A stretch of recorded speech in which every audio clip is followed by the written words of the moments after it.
Le projet Nova Ciné a été présenté à la Commission départementale d'aménagement cinématographique, la CDACI, par la SARL des écrans de Saint-Dié, représentée par M.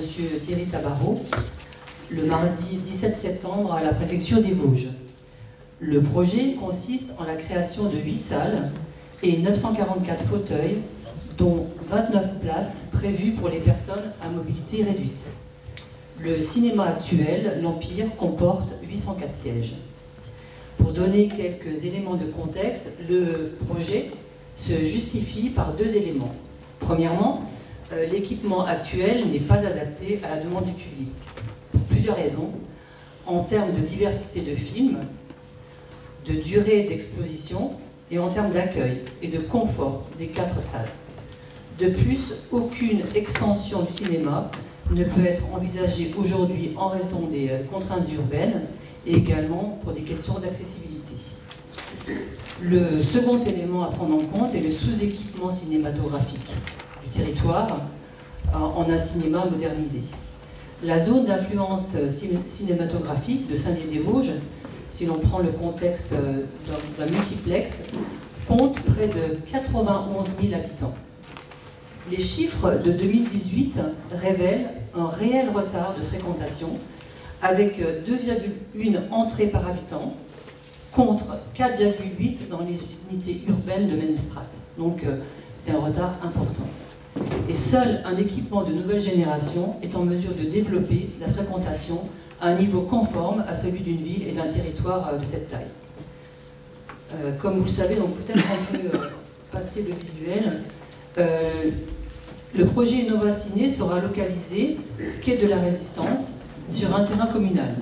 Je rappelle que ce conseil a autorisé la SARL des écrans de Saint-Dié à déposer une demande auprès de la CDACI sur un terrain boisé d'une superficie de 12 400 m² lors de la séance du 28 mai 2018.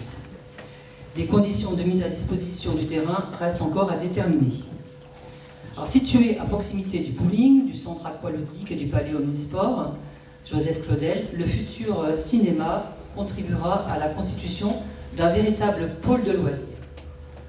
L'originalité du projet réside dans le programme architectural qui a été élaboré par le cabinet Gilbert Long Architecture de Montreuil. C'est un cabinet qui est spécialisé dans la réalisation et l'aménagement de cinéma. D'après M. Thierry Tabarot, qui a fait des recherches en ce sens, il n'existe aucun équipement, on peut dire au monde, de ce type.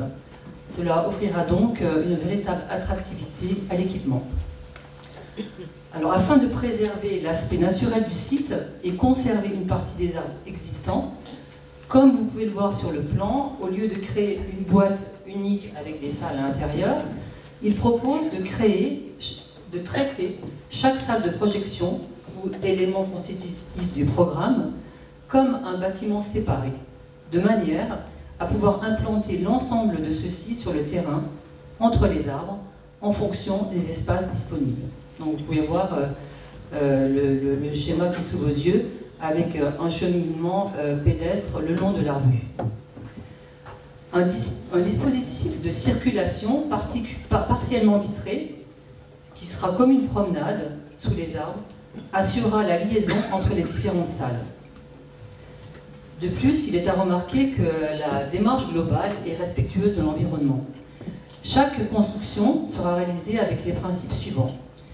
Alors, au niveau des fondations, elles seront faites par l'intermédiaire de micro-pieux, avec des dalles qui sont légèrement décollées du sol, de manière à perturber le moins possible le système racinaire des arbres et à laisser les circulations d'eau s'effectuer librement dans le sol. Les toitures seront réalisées en continuité avec les parois latérales, de façon à conduire les eaux pluviales ainsi que les feuilles mortes jusqu'au sol, comme c'était le cas avant la présence des bâtiments.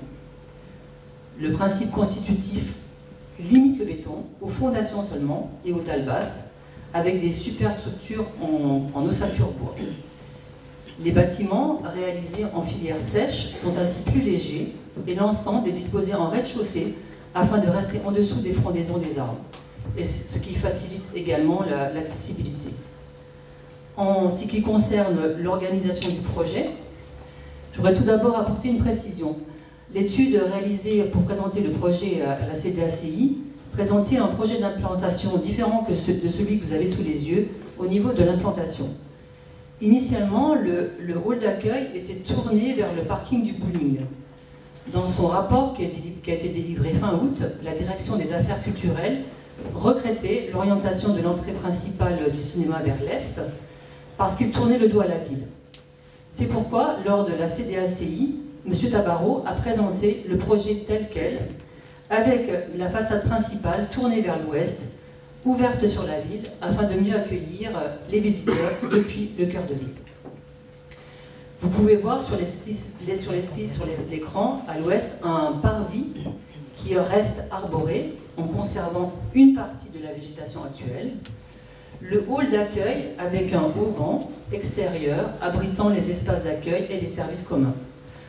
Un peu plus loin, sur le schéma, vous voyez, c'est un peu petit peut-être pour que vous puissiez voir, enfin le long de la rue, un autre volume accueillant la salle d'activité pour les réceptions, les expositions et les événements, et une petite salle tout au bout le long de la rue, la salle 8 de 54 places qui forme une sorte de signal qui complète l'alignement sur l'espace urbain. L'ensemble des autres salles est disposé derrière et entre les arbres de manière naturelle. Les circulations qui distribuent les différents locaux comportent des parties vitrées permettant de cadrer et de mettre en scène les ensembles de végétaux les plus intéressants. Alors en ce qui concerne la programmation, on va en parler, programmation du cinéma, elle sera destinée à tous les publics, c'est-à-dire une programmation mixte composée à la fois de films de divertissement généraliste, de films jeunes publics et de films bien sûr classés art et essai. Il offrira un nombre de séances beaucoup plus élevé en raison de la plus grande capacité en écran. À titre d'exemple, le projet prévoit, avec 4 salles supplémentaires, de doubler le nombre de films recommandés qui passe de 78 actuellement à 160 dans le futur cinéma. D'autre part, cet établissement sera équipé des dernières technologies disponibles avec un niveau de confort optimal. Des salles gradinées premium avec un son immersif. Donc vraiment, nous pourrons bénéficier des dernières actualités en termes de technologie. Le profil spécifique des salles permet d'utiliser des écrans de grande hauteur et donc également de grande largeur.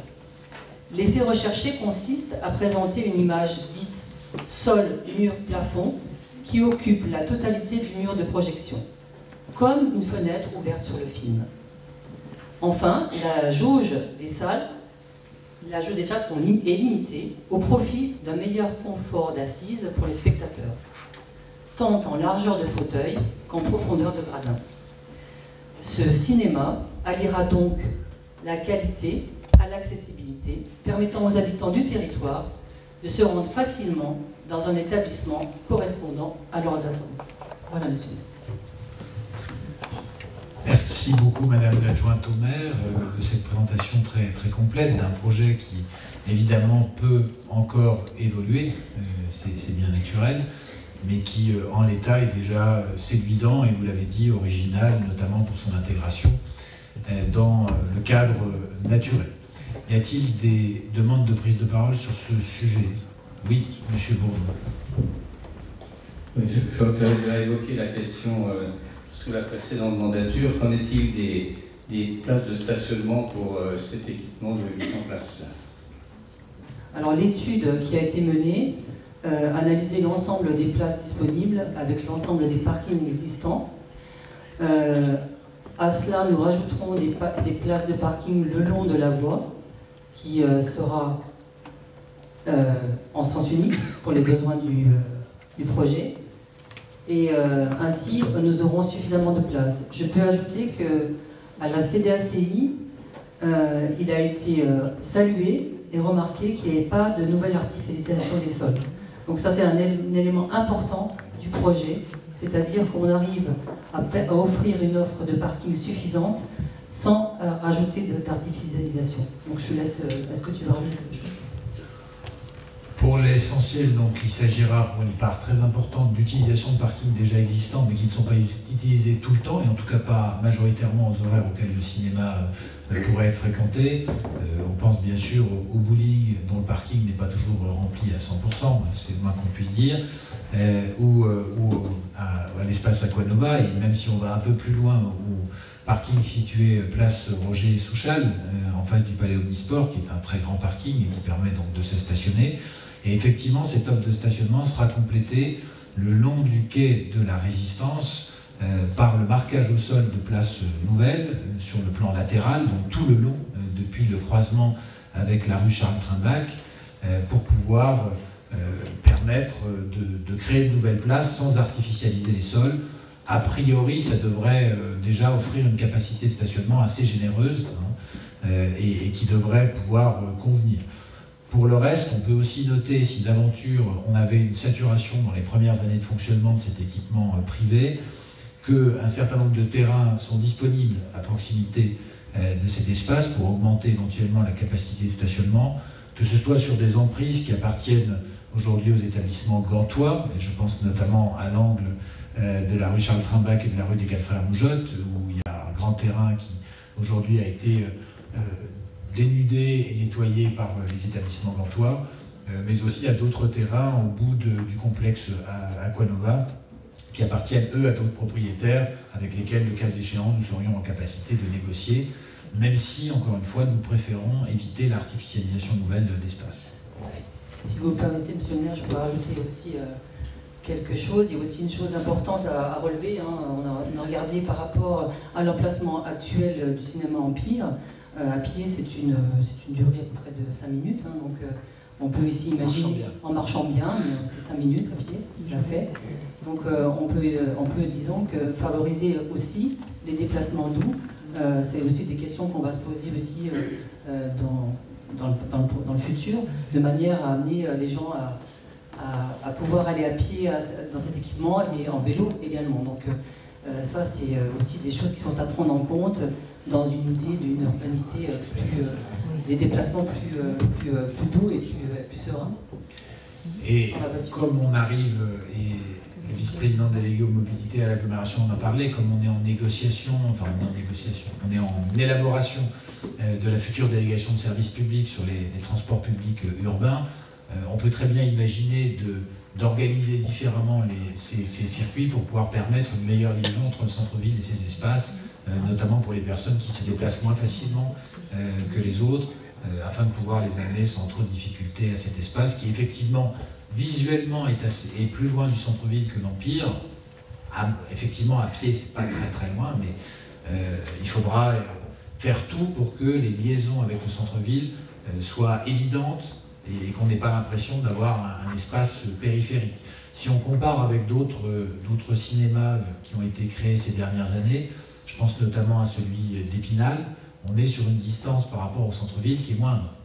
Même si, en apparence, ça peut paraître loin, c'est moins loin du centre-ville, moins loin du site actuel que ça n'est pour le faubourg de Poissompré par rapport à l'ancien cinéma Palace, je crois, rue des États-Unis, pour lequel c'était un déplacement assez spectaculaire. Là, on est sur quelques centaines de mètres, même si je comprends qu'on aura, et vous avez raison de poser cette question, et les déodaciens qui le font ont raison, on aura à résoudre cette question de façon à ce que ce cinéma soit perçu comme un complément du centre-ville ou en proximité du centre-ville.